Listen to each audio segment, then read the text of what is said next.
a tendance à penser que si je me force, comme un régime ou une séance d'entraînement, j'arriverai à l'abondance. Et tu te dis, si on apprenait à céder, en réalité, tout le processus est abondant.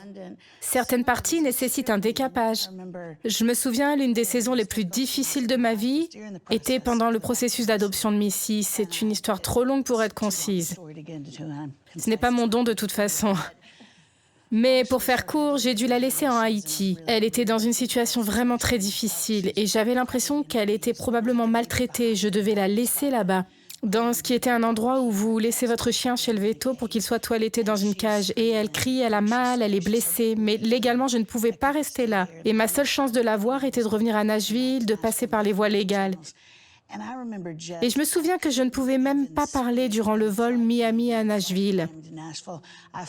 J'avais l'impression de n'avoir plus rien. Je mettais à peine un pied devant l'autre. J'avais l'impression, bien sûr, que j'avais laissé mon cœur en Haïti et cela a pris tellement de temps, tellement. J'avais déjà perdu 2 bébés par adoption. Je me souviens, pendant que je conduisais, j'habitais ce petit chalet. On vivait pas loin l'une de l'autre avec Nicole, à la campagne, dans des belles collines du Tennessee. Mais je vivais seule, j'avais embauché un entrepreneur qui m'a pris beaucoup d'argent. Donc je pensais que je n'avais plus de maison normale. Je suis rentrée si abattue et je parcourais les factures parce que j'étais partie depuis 2 semaines et une enveloppe est tombée et je pensais que c'était l'une de ces lettres qui disent qu'on a gagné un cadeau. Et alors j'ai juste commencé à tirer les entrailles des factures parce que je savais que je ne pouvais pas dormir, parce que mon cœur était si brisé et un chèque est tombé. Et oui, je n'avais jamais eu de redevance auparavant. Encore une fois, j'ai pensé que c'était un faux chèque jusqu'à ce que je réalise non. C'est en fait un vrai chèque de redevance, c'était le montant exact que cet entrepreneur m'avait volé. Et là, dans le noir, quand j'avais l'impression de ne plus rien avoir, c'était juste un moyen tangible pour Dieu de dire, et je me souviens comme si c'était hier.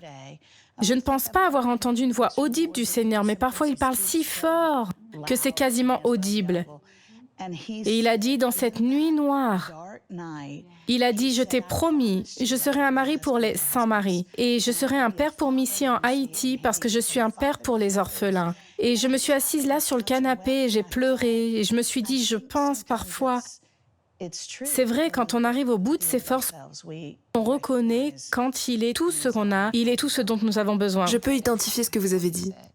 Je me souviens d'une saison difficile que j'avais vécue et c'était il y a de nombreuses années. J'étais dans une relation abusive et je me souviens d'être arrivée au point où j'ai dit « Tu sais, mon Dieu, je sais que tu as prononcé des paroles sur ma vie. Je sais que depuis que j'ai 12 ans, tu as prophétisé ce que tu allais faire. Mais pour le moment, je suis prête à tout abandonner.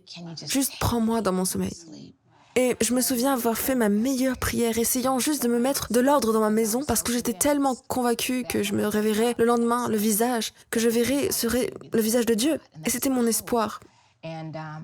Et je me souviens d'avoir simplement cru. Et quand je me suis réveillée, j'étais toujours là.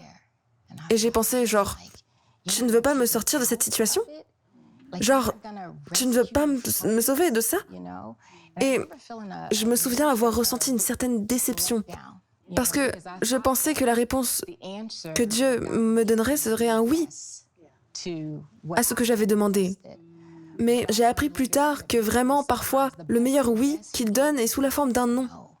Parce que il ne va pas simplement nous sortir de la situation, il veut qu'on la traverse. Et depuis qu'il m'a aidé à traverser ça, maintenant j'ai pu dire, d'accord Dieu, je te remercie, je peux voir la croissance, je te vois encore mieux qu'avant. Je te vois d'une autre manière et je ne t'aurais jamais vu si je n'avais pas traversé cette saison nocturne. Je te connais comme quelqu'un qui ne briserait pas le roseau cassé, le roseau meurtri, comme tu ne l'écraserais plus. Quelqu'un qui est tendre. Oui. Quelqu'un qui n'est pas abusif. Quelqu'un qui s'assure que sa fiancée est sans tache et sans défaut. Et qui dit, hey, tu es digne de la même chose. Et donc, je le connais d'une nouvelle manière. Maintenant, grâce à la croissance que j'ai vécue grâce à lui, qui m'a aidé à travers cette saison. Et donc, je suis si heureuse qu'il ait pu en tirer des fruits de l'endurance, fruits de l'amour, de joie, de patience, des choses qui n'auraient pas, je ne pense pas que j'aurais acquises si je n'étais pas passée par là. Maintenant, est-ce que je voudrais le refaire? Absolument pas. Je ne suis pas ceux qui diraient je ferais la même chose. Je ne le ferais pas. Je ne vais pas vous mentir, non. Je dirais plutôt on ne peut pas trouver une autre façon de le faire. Mais je me souviens avoir marché il n'y a pas si longtemps et on vit à la campagne. Je priais le psaume 23. Et je suis arrivée à la partie où ça dit « Il me conduit dans les sentiers de la justice, les bons chemins, pour l'amour de son nom. » Mais juste après ça, et même quand je marche à travers la vallée de l'ombre de la mort. Et j'ai pensé, Dieu, parfois on blâme le diable pour certaines choses. Mais parfois, ton droit chemin me conduira à travers la vallée de l'ombre de la mort. Oui, oui, oui. Et tu te montres que je n'ai pas à craindre quand Oui. je traverse ces moments parce que tu es avec moi. Et donc, je sais qu'il est capable de me faire traverser n'importe quelle tempête à cause de ce qu'il a fait, de ce que je l'ai vu déjà faire dans ma vie. Et donc, je n'en suis peut-être pas au point où je dirais « Allez, déverse tout ça !» Mais je sais que quand des difficultés viennent, Oui. je sais qu'il va m'aider à traverser. Je ne suis certainement pas assis sur mes branches. Absolument. Shalom, j'espère que vous avez aimé cette vidéo. Abonnez-vous pour ne pas rater nos programmes. Merci de faire partie de notre famille TBN. Que Dieu vous bénisse. Shalom de Jérusalem.